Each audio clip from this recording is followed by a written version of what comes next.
Namaskar. Today I bring to you a truth that remains hidden behind the grand pillars of our democracy. A truth that every citizen of India must confront.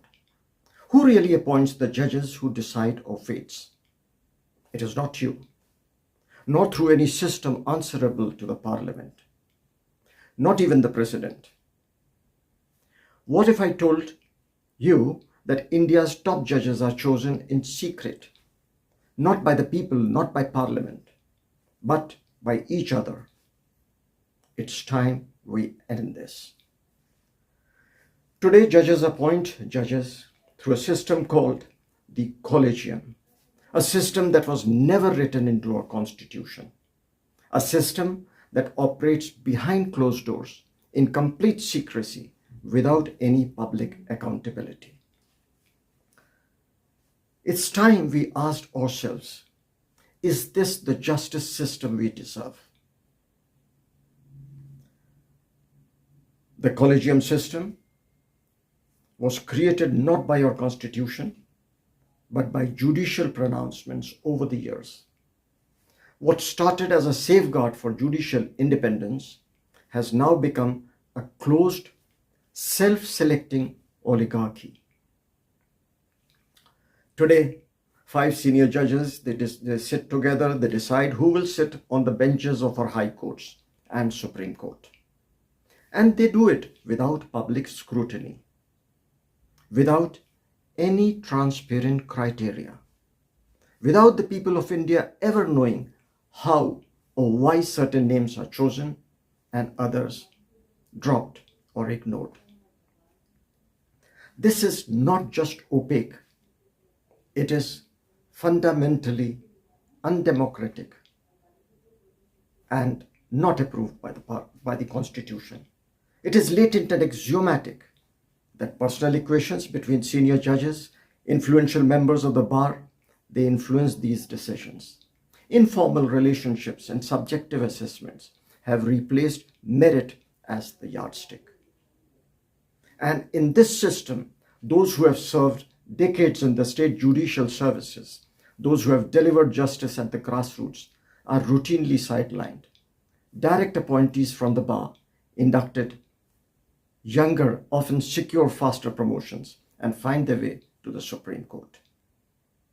And in the meanwhile, judicial officers inducted late after years of tireless work are quietly just passed over. In the process, merit is sacrificed, often experience is ignored, and fairness is forgotten. But it doesn't have to be this way.